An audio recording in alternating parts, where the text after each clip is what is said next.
we just want to take a moment to say that we are thinking about San Diego's neighbors to the north and the terrible situation in the Los Angeles region.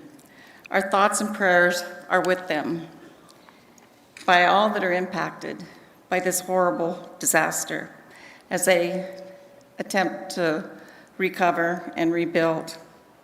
West is going to make a donation to assist in the relief efforts at the conclusion of this conference.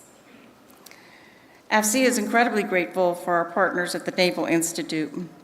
Together, we were able to bring to you the best possible speakers, programs, agendas over these last 35 years, and this year is bigger and better than before. I had mentioned that West is the largest sea services event on the West Coast, and this year it's the largest. We have over 100,000 square feet of industry exhibits. So thank you, industry.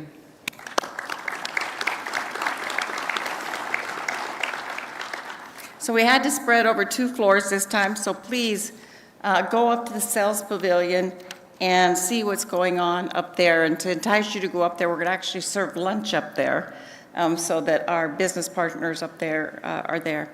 And the other thing, last year, Admiral Spicer and I high-fived over 10,000 registrations, largest ever.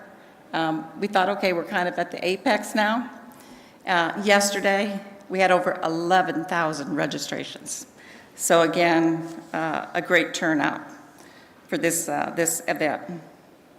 And it takes a lot of people, not just our staffs, but we have over 100 volunteers helping us pass out badges, set up rooms, all the stuff that has to go on with this. And so we are so appreciative of our volunteers. Our theme for the next few days is the future is now. Are we advancing operational capabilities that face the threat? Experts continually stress the value of the innovation and leadership in the digital age.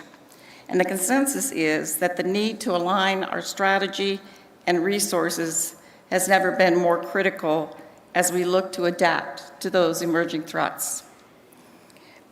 I think the nation who wins the technology race is going to have an advantage, and that has to be us.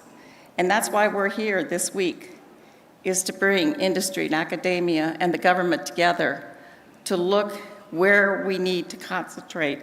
And again, we had a great kickoff this morning talking about how we're being postured in the Navy to meet that threat by no later than 2027. So, great presentation. China is the pacing threat, but we all know, as we watch what's going on around the world, that Russia, North Korea, Iran, and others continue to pose danger to us as well. So thankfully, our international cooperation has become the norm rather than the exception. I'd like to welcome many of our international partners that are here with us this week. We appreciate your attending. Now, you may have seen our agenda and read it and worked, but as a side note, you will see a few late changes with some of our senior leadership.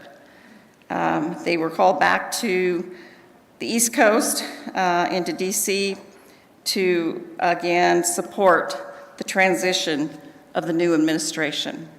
But we have talked to them, they're in full support, and we're going to drive on with our mission here.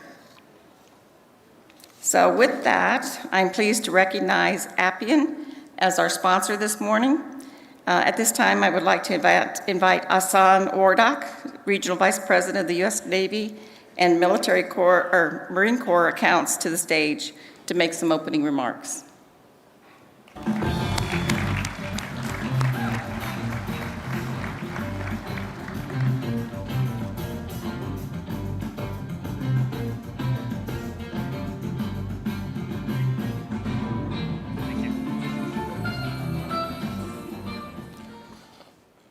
Good morning. My name is Hassan Wardak. I lead the Navy and Marine Corps accounts at Appian. We'd like to thank AFCEA International and the U.S. Naval Institute for hosting this event, which General Lawrence has already referred to as being bigger and better than last year. The sea services face unprecedented threats, as General Lawrence gave an overview for.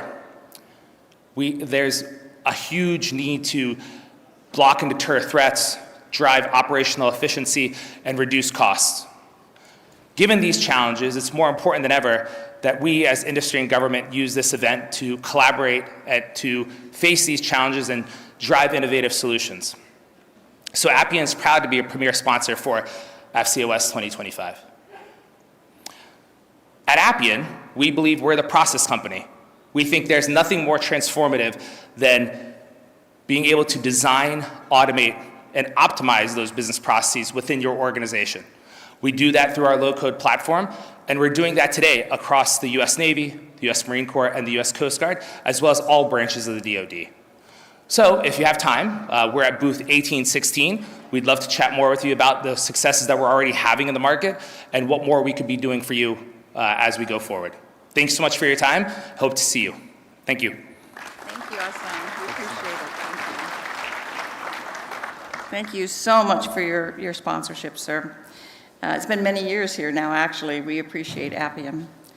It is now my distinct honor and pleasure to introduce our 35th Annual West Conference opening keynote speaker, Admiral Stephen Koehler, United States Navy, Commander, U.S. Pacific Fleet. Admiral Koehler grew up in the Navy family and is a 1986 graduate of the University of Colorado at Boulder, where he was commissioned through the Naval Reserve Officers Training Corps. Admiral Koehler was designated a naval aviator in March of 1989 and has flown over 3,900 hours in the F-14 Tomcat and the F-18 Super Hornet with 600 carrier landings. I've done one. I can't imagine 600. During his operational tours, he supported Operations Desert Storm, Southern Watch, Iraqi Freedom, Inherent Resolve, Sentinel Deliberate, and Unified Protector in support of operations in the Middle East, Bosnia-Herzegovina and Libya, Operations United Response, providing emergency disaster relief to Haiti, and peer competition exercises in East and South China Seas. And his ashore assignments are just as impressive. You have his bio on your app, so I won't go into all of that. Admiral Koehler assumed command of U.S. Pacific Fleet on April 4th, 2004. Ladies and gentlemen, please join me in a warm welcome to Admiral Koehler.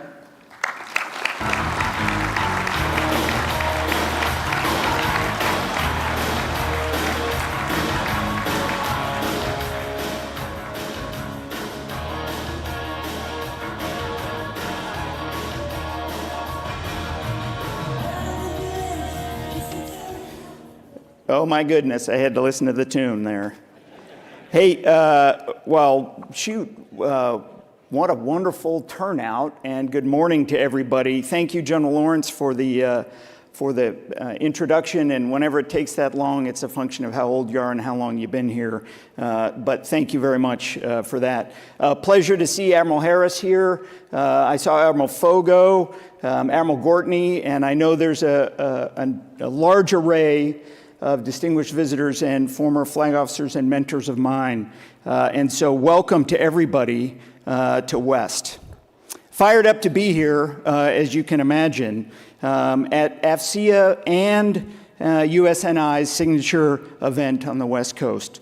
It's just one of many highlights of our Navy's 250th birthday this year, which we're celebrating across the entire domain, and what a great event. We all have a common goal here at AFCEA: to advance operational capabilities that outpace evolving threats. If you're here, you're part of that goal, and I look forward to succeeding with all of you, and that means three things. First, success means we continue to maintain a free and open Indo-Pacific that allows all nations, large and small, to connect to the global economy and to prosper.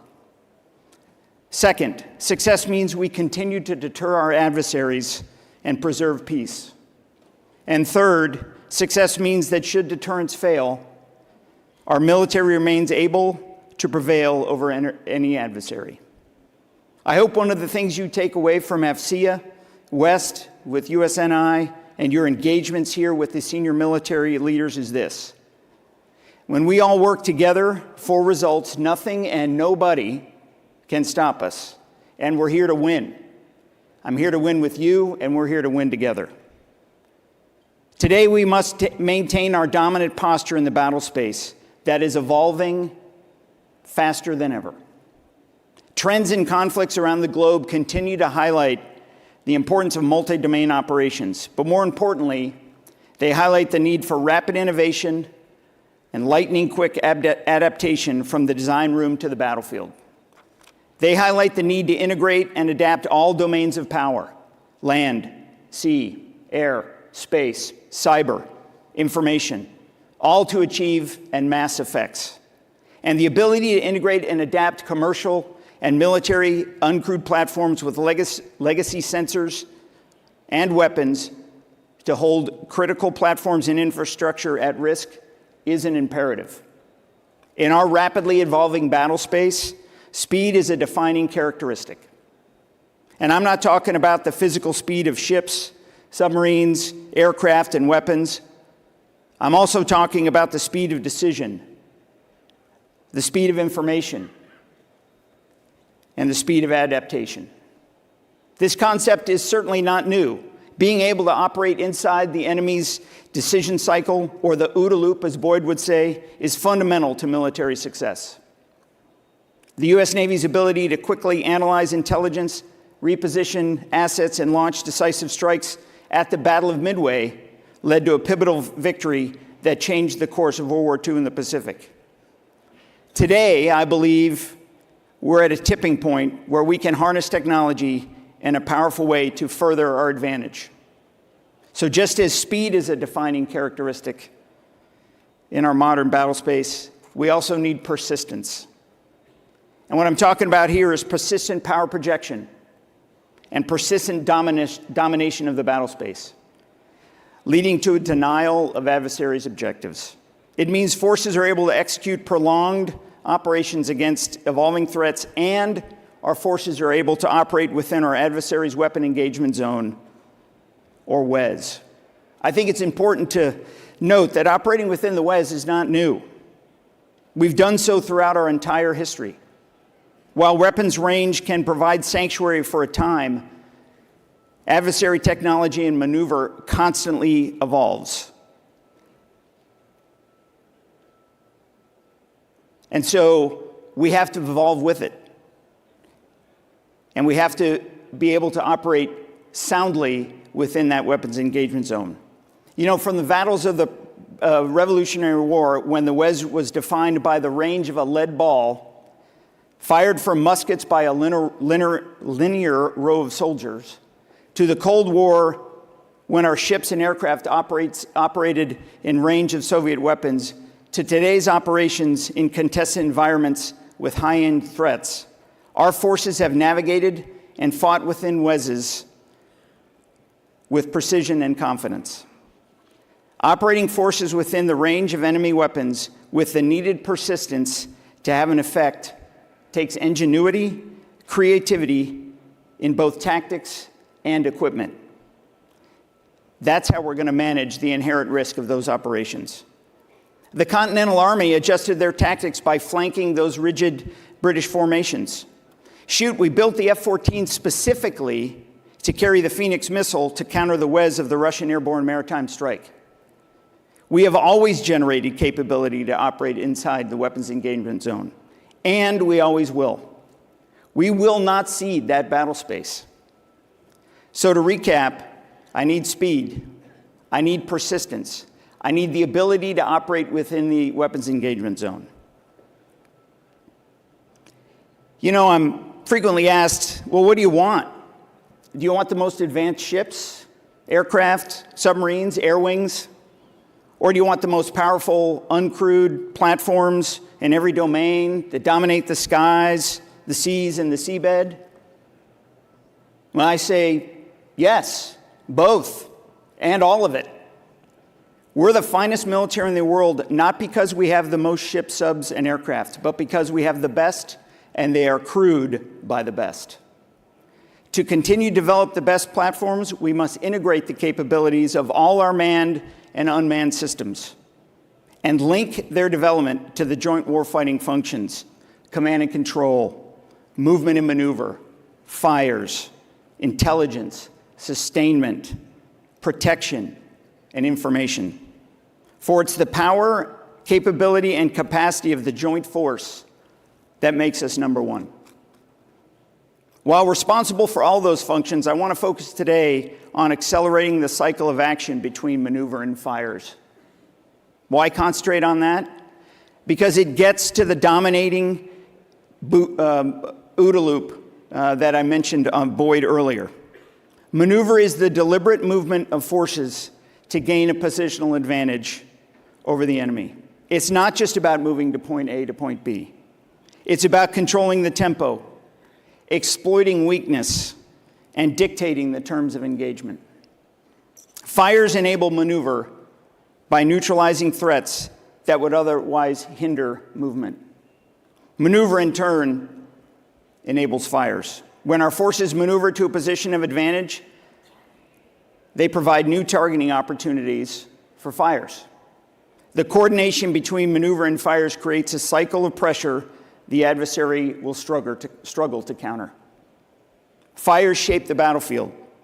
Maneuver exploits it, and together they overwhelm the enemy.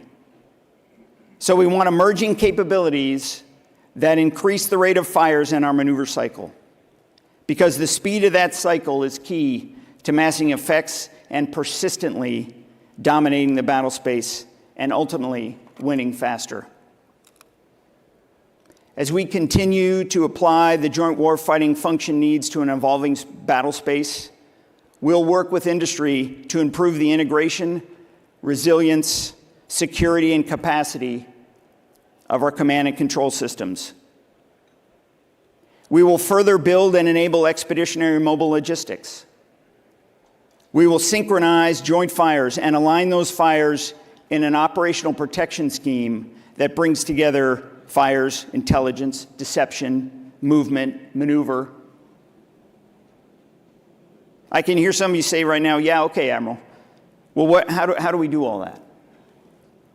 And I can tell you our Navy Marine Corps team is pursuing a variety of compelling initiatives to do those things.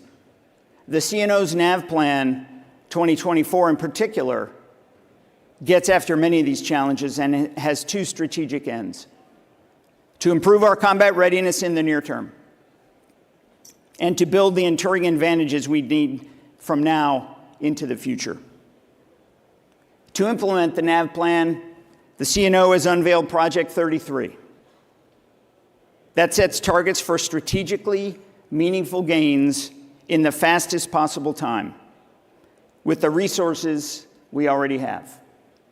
One of those 7 targets is scaling and integrating robotic and autonomous systems across the fleet by 2027. We're already doing this in several areas, but the CNO's vision is that we scale and integrate autonomous systems into every domain and every type of warfighting. This vision will not replace our legacy capabilities. It will enhance them. Our Navy is laying the keel for the hybrid fleet through various efforts to build and integrate uncrewed systems and to invest in artificial intelligence applications. Just last month, for example, in a project with DARPA, the Navy unmanned surface vessels Mariner and Ranger completed an unmanned refuel at sea for the first time ever. That is revolutionary advancements for the fleet. We've also established a new enlisted rating, robotics warfare specialists across the Navy. And in the Pacific Fleet, we've created unmanned surface vessel squadrons, unmanned undersea vehicle squadrons to complement our existing unmanned air squadrons. We have ramped up our experimentation efforts to get more robotic systems into operational settings in the next few years. As many of you know, the DIU Replicator Initiative is driving the fielding of many of these uncrewed platforms. Replicator 1 is already fielding all-domain attritable, cost-effective, autonomous systems. These include unmanned surface vessels, unmanned aerial systems, and counter unmanned aerial systems of various sizes and payloads, as well as loitering munitions. And now Replicator 2 is addressing the autonomous system threat to our installations and force concentrations. Overall, the Replicator event has accelerated the acquisition of thousands of systems. But it's not just about building platforms, sensors, and weapons. We are also upgrading our command and control systems and processes for the high-end fight in a highly contested environment. In short, we will train and fight in an integrated warfighting ecosystem. Within this warfighting ecosystem, the Pacific Fleet Headquarters will fight from our Maritime Ops Center, or MOC. The MOC concept is key to our fleet-level command and control and distributed maritime operations. It empowers our headquarters to stand up as a joint task force when directed and command joint forces in a highly contested combat environment. At the operational JTF level, we will work with service component partners and INDOPACOM to integrate a joint command and control system that includes a collaborative joint fires and effects system. That environment supports a tight synchronization of fires, maneuver, MCON, deception across all domains that we're going to need in this fight. Project 33 will make MOCs the fleet standard by 2027. At PAC Fleet, we're there. The PAC Fleet MOC integrates every day with the Joint Force, allies, and partners to link fleet commanders to the full range of sensors, shooters, and effectors across the battle space. Our industry partners are key to all of these critical efforts. So if you're not already involved, how do you get involved? Pacific Fleet conducts a recurring cycle of studies, exercises, experiments, and war games, all supported by intellectually honest assessments. That includes our integrated battle problems, which are essentially large-scale experiments. They integrate high technical readiness systems with innovative tactical employment to close warfighting gaps. For example, last year, during Integrated Battle Problem 23-2, we successfully deployed 4 medium unmanned surface vessels across the entire Pacific. Our constant drumbeat of experimentation and innovation will continue with more integrated battle problems throughout this year. Our common practice in these battle problems and experiments is to pair experiments with exercises and to work in parallel to develop new capabilities and to build concepts of operation. It might sound like to you, like we're building the plane while we fly it. And that's no accident, it's by design. We have to work that fast to take advantage of today's rapid pace of technology innovation. We have to get that capability into the hands of our sailors quickly to enable them to innovate and force change if needed. Fortunately, we're not building that plane alone. We are building it in lockstep with our asymmetric advantage, which is the numerous allies and partners we're blessed to have. When we innovate with them and field interoperable systems that all of us can use, the possibilities are endless. We're achieving historic integration with our growing number of allies and partners across the Indo-Pacific and around the globe. That includes development of shared capabilities, defense industrial base integration, dynamic force posture initiatives, and the exponential growth of our combined exercises and cooperative deployments. Our progress in these efforts and many other efforts is happening because the U.S. has some inherent advantages in the development of new technology and innovation that builds warfighting advantage. It's part of our DNA. America innovates better and greater than any other country. And you can see this practically in so many areas of our economy today. We lead the globe in AI, regardless of the news of this weekend. I think it's tactical, if you're going to give me that question. I still think we lead it. We have surpassed every other nation in both space launch and satellite construction capability. We dominate in undersea warfare technology and in submarine operations. And we have unmatched capabilities in cyberspace. That just names a few. So to further our military capabilities and technological edge, we will continue to leverage our nation's largest strategic advantage, a free enterprise system that adapts quickly and relentlessly innovates. Our imperative as a military is to partner with industry, to work together, to foster innovation, and integrate emerging capabilities as fast as humanly possible. But to do that, we need partners that rise to meet the challenges and opportunities of our time. We need ships, submarines, aircraft, autonomous capabilities, command and control, all of those things to be delivered on time and on budget. Make no mistake, the team here has to deliver what we bought, what we paid for, on time. No excuses. On a larger level, we need industry partners to move beyond supply chain disruptions and workforce shortages and make visionary investments and process changes to further enhance our defense industrial base. So my closing message to West is this. I want to leverage America's innovation advantages to an even greater extent. And as a demanding operator, I want it all. I want speed. I want persistence. I want capability designed and built to enable operations inside weapons engagement zones. And in 2025, I want to take our partnership with industry, with you, to even greater heights. Let's continue to strengthen our rapid acquisition strategy, put the best technology in the hands of our service members as soon as we possibly can, and continue to outpace the competition. Let's take a holistic, innovative approach that brings transformative strategic gains to our force.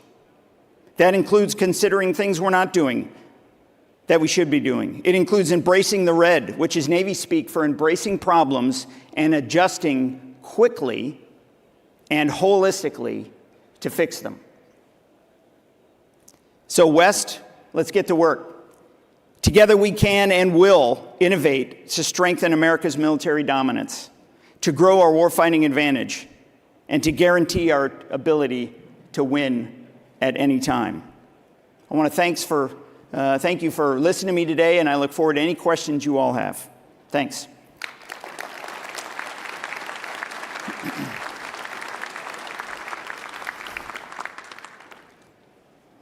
All right, let's bring it.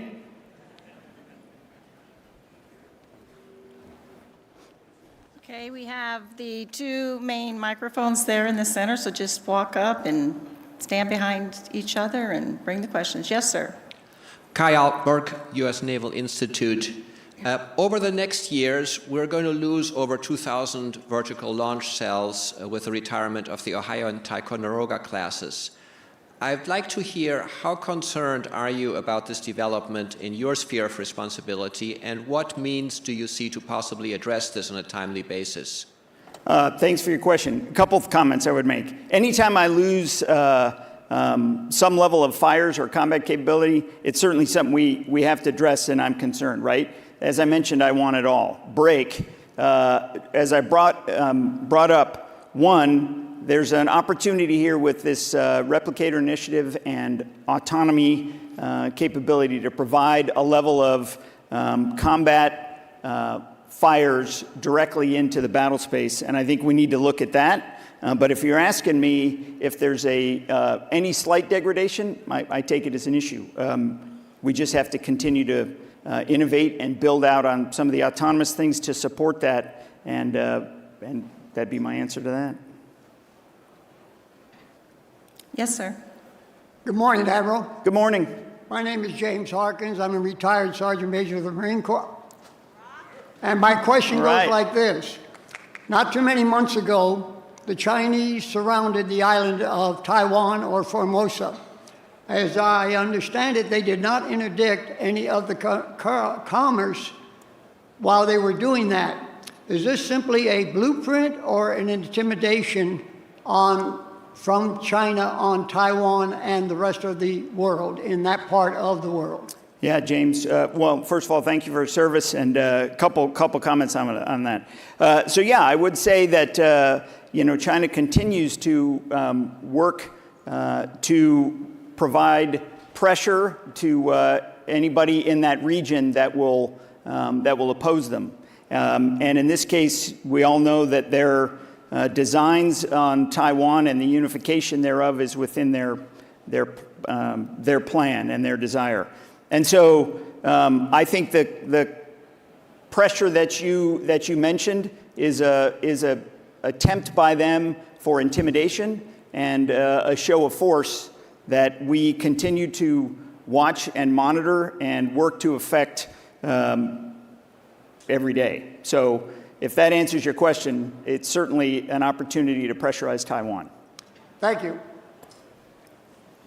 Sir, I think you got an easy one from the Sergeant Major this year. He was pretty tough last year. All right, gave me an easy one. Yeah. Next question, please.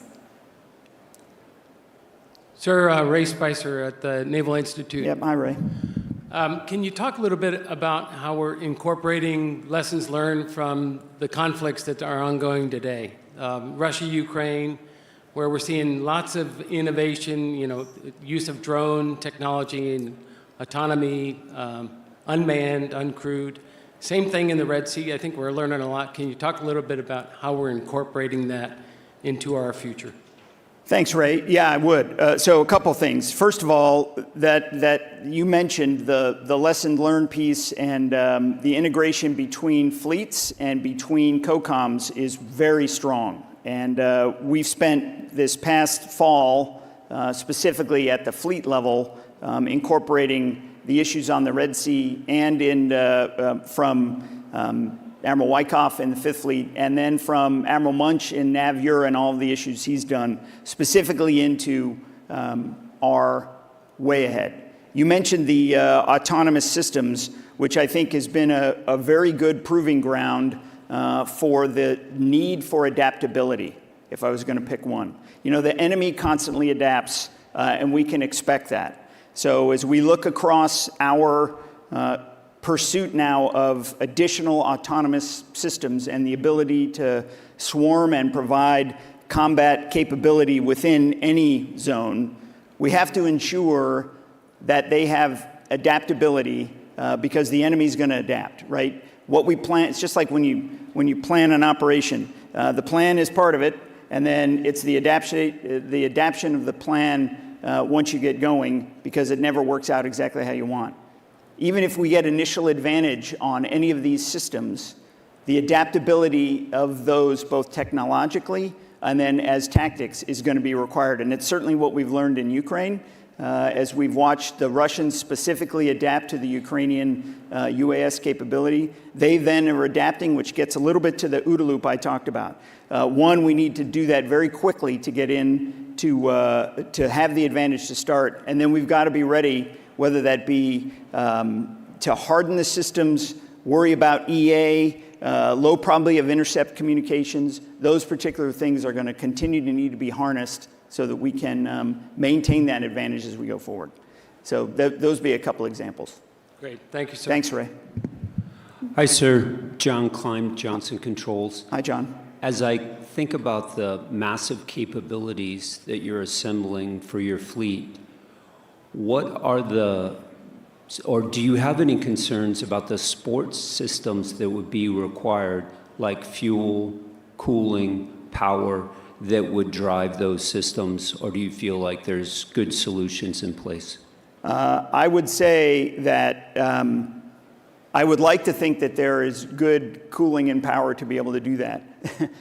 What I would tell you is we know we're going to need it, and we know we're going to need continual build of that infrastructure to support all of the decision-making bodies that we're trying to work on, right? And so I don't think we can limit or constrain our work on infrastructure in an effort to build that. And so I think it's a concern.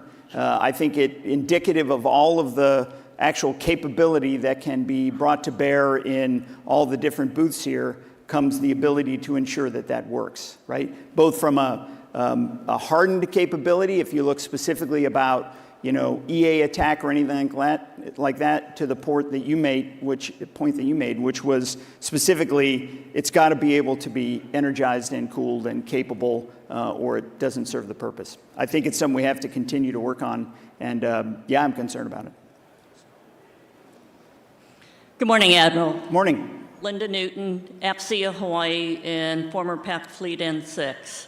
Hi, Can you Linda. give us some details or specifics as to, in the last few years, as to how PAC Fleet has worked with our allies and partners, especially in the area of command and control and in innovation? Yeah, thanks, Linda, for the question. So, first of all, there's an enormous amount of work that continues in this piece. If you look across the entire range of experiments that we've done, most of those are integrated specifically with partners. And I use RIMPAC as a perfect example, right? So we, on the last RIMPAC, for instance, which was just this past summer, Australia working with us in command and control capabilities and then weapons launch capabilities, launched both NSM, SM6, which is integrated with us in that command and control suite as they did that. Then, as you probably know, they also then were off the coast here of California just most recently in the fall and fired a TLAM in the same particular well and integrated within the system architecture.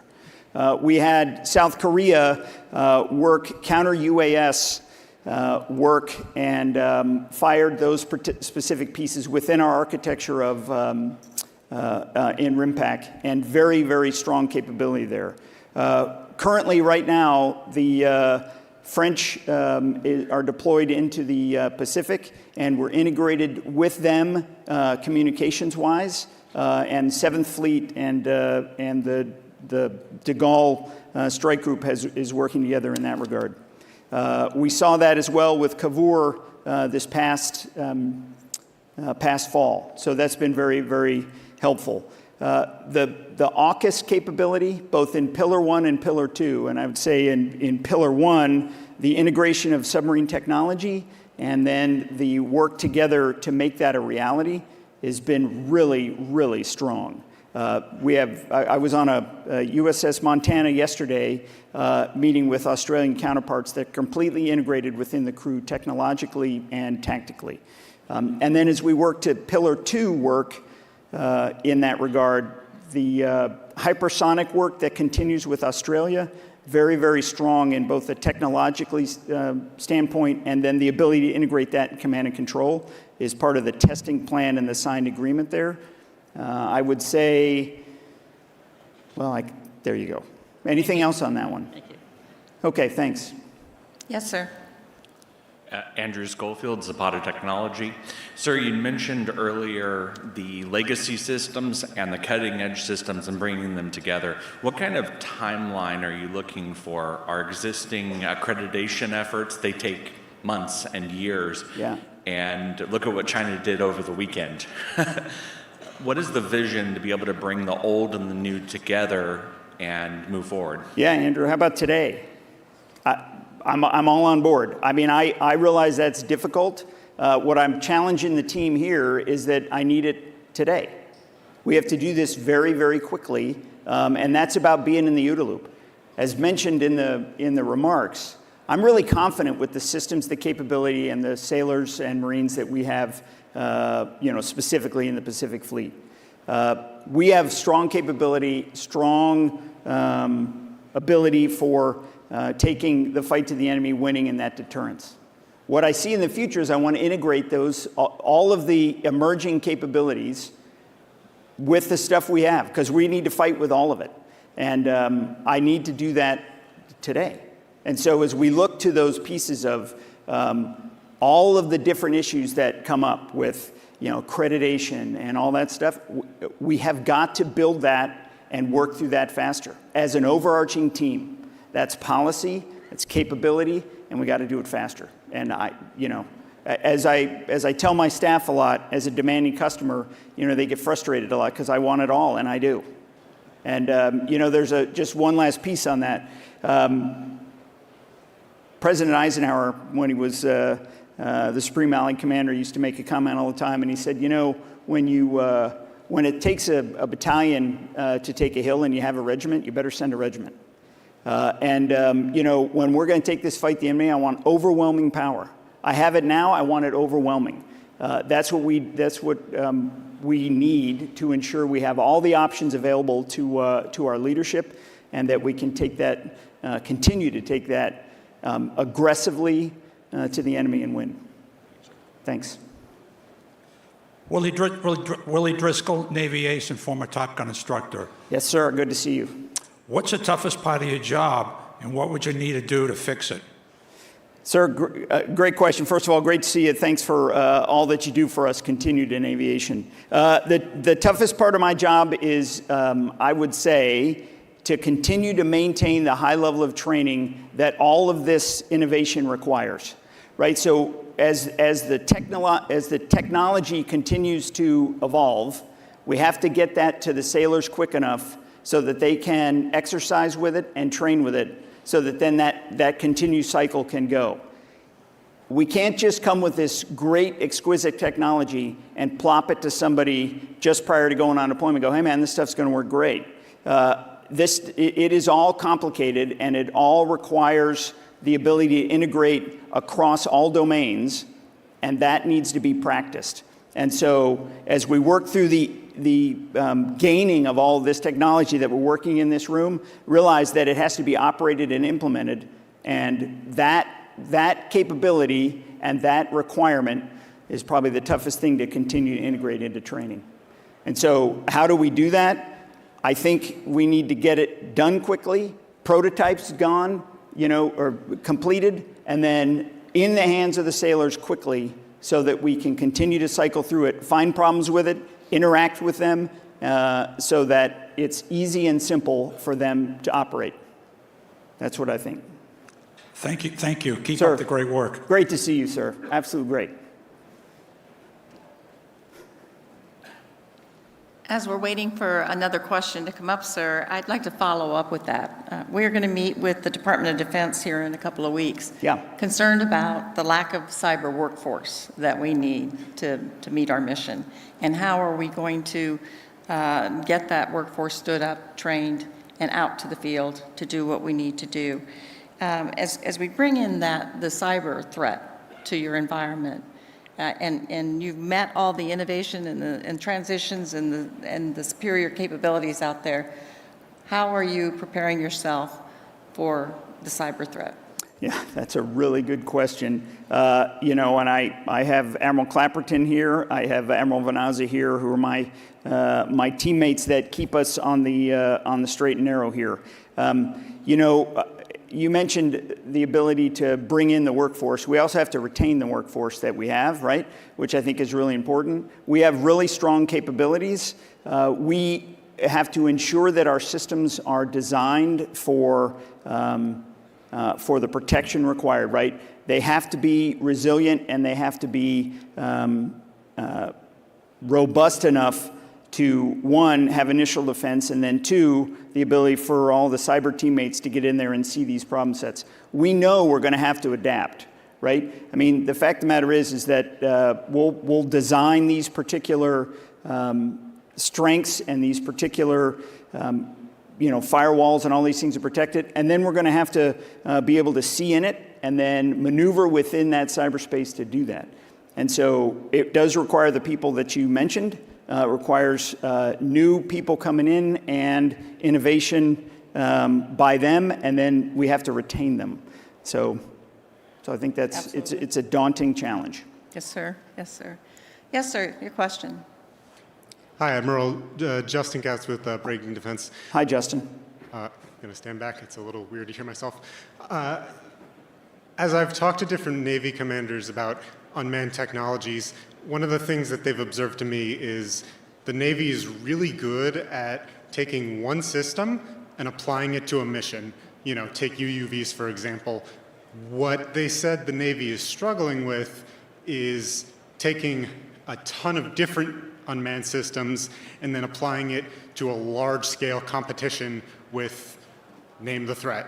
Yeah. I'm wondering, as somebody who's overseeing IBPs and other exercises, how are you approaching that, trying to figure out how to take all of these unmanned systems and use them in a large-scale conflict? Thank you. Yeah, so I think there's two challenges in there. In addition to bringing all those systems together, they have to be able to operate and put power at, combat power at the place of need and choose.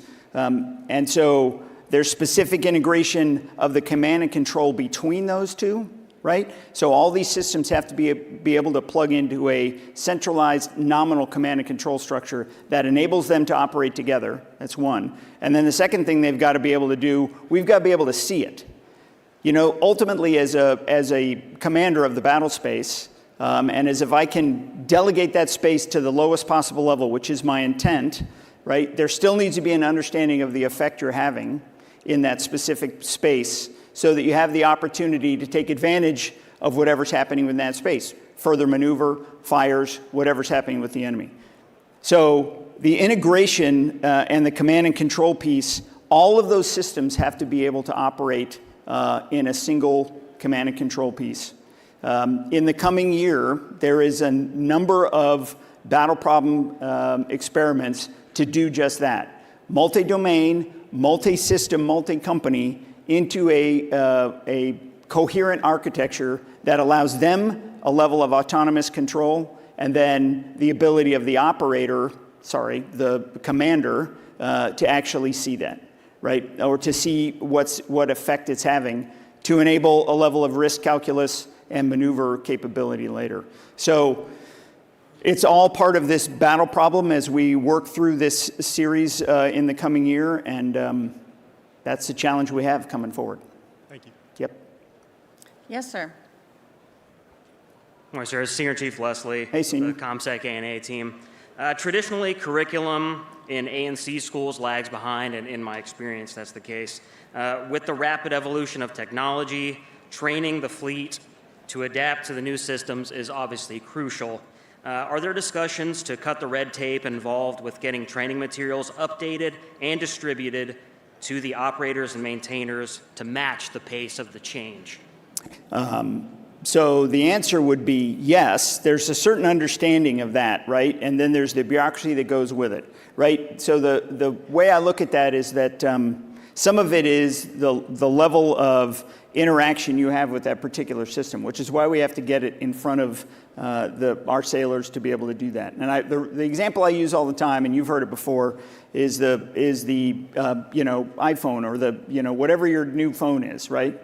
As soon as you get the new software piece or new capability, it's about 20 seconds, and then you understand it, and you're intuitively have that ability to have that user interface with it. Part of the challenge we're going to have on these particular things is evolving technology. We're going to have it in a position where those guys and gals can intuitively operate those particular things. So that's somewhat of a technological answer. If that's the case, I think it will ease some of this particular, instructional piece that goes with it. The tactical execution of those things, however, has to be practiced and done. If I can get those things to the operators and then have this opportunity to build that out inherently as it goes, then I think we're going to have the ability to accelerate whether the instructions or the actual training schools that provide the new people to come in there. I think that we have to streamline that, and there is discussion to do those, but there always is, right? So how do we do that quicker and make sure it's right? I will say, as a plug here, when systems and things are delivered by all of you to us, I do need manuals with it, right? Or I need the operating capability with that. And if it's inherent in the system, that's great. If it's comes on a specific iPad and you can look at that per thing, great. But I need the ability for those sailors to ultimately take a look at it, dive into it, and fix them themselves, or understand the operating themselves. And if those manuals come with it, and those capabilities come with it, we'll adjust the OpNav and military stuff as it goes. Okay? Thanks, sir. Thanks. Good morning, Admiral. Morning. I'm John Kohut, Galt Aerospace. Good to see you, John. Good to see you, sir.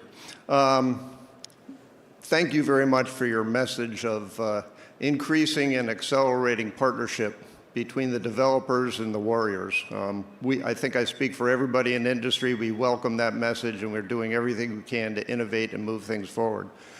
We keep getting the message, deliver, innovate, deliver on time, but we all work within a system of systems, whether it's the requirement system, the acquisition system, the contracting system, et cetera. And each of those systems performs their own risk management framework assessment, risk associated with each of the piece, whether it's a contract, a certification, or whatever in the process.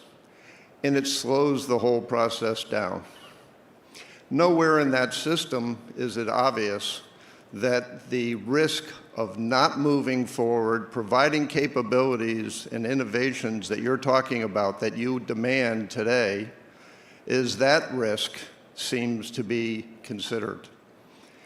In this day, with a Secretary of Defense who's a warrior, does this open the door, do you believe, that the warriors such as yourself, the fleet commanders, the COCOMs, can provide a greater sense of urgency and reduce risk in those other areas so you can tolerate risk in those other areas so you can reduce risk to your operational capability? Yeah, John, thanks. First of all, from a policy perspective, I'm not going to hop on that. I think there's some opportunity always to find ways in which we can do this faster, right? To your point of, working through all the specific steps, right? You can kind of, that can be translated a little bit into the risk of inaction, right? And so we need the risk of action, which is what I'm asking for in all of the processes that we're working through. So I think there's opportunity always to accelerate those things, and what I'm asking here is that we all work to do that.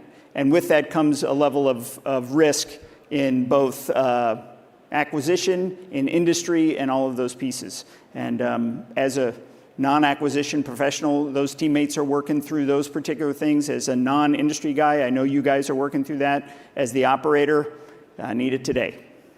So thanks. We have time for one more question, sir. Good morning, Admiral. My name is Mike Mann. I'm a retired surface warfare officer in Desron 15 long ago. All right, sir. Good. So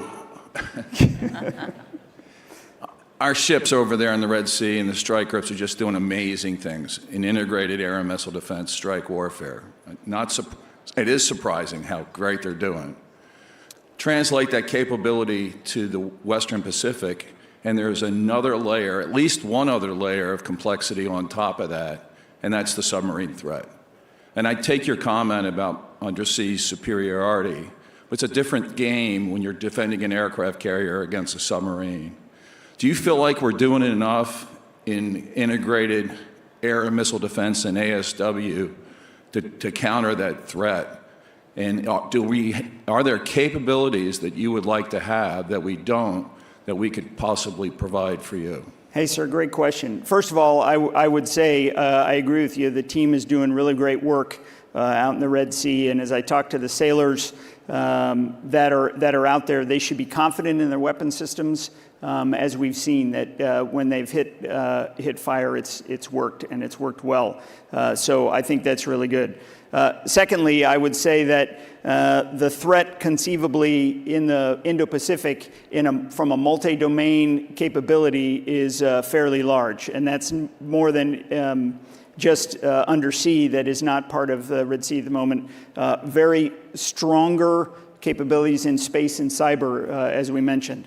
And so My first answer to you is one, we are very, very capable at the moment, and that dominance we have, and so I feel pretty strong about it. To your second point, are there things that we can and should do better from a military operational perspective? My duty is to constantly improve my position, right, and constantly make ourselves better. So yeah, you're darn right. Do I want to be even more dominant? It gets back to the if it takes a battalion, I'll take a regiment. If it takes 2 carrier strike groups, I'll take 4. All of those particular things, I want overwhelming capability. There is some capability we continue to work on technologically that will enhance some of those things, and certainly not going to go into here, but we'll constantly work to improve our position. Thank you, Admiral. Thank you, sir.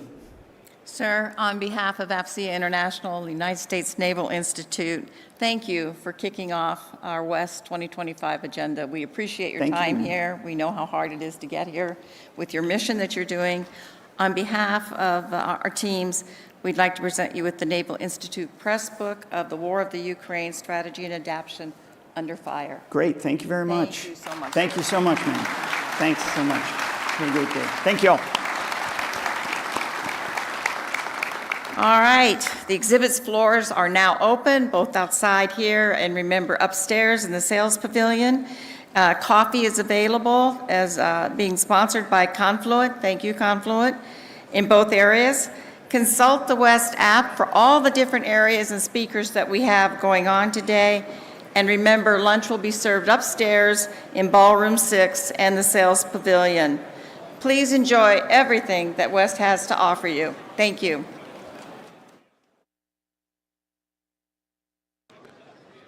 Ladies and gentlemen, as General Lawrence mentioned, the exhibit floor is open and coffee is available, sponsored by Confluent.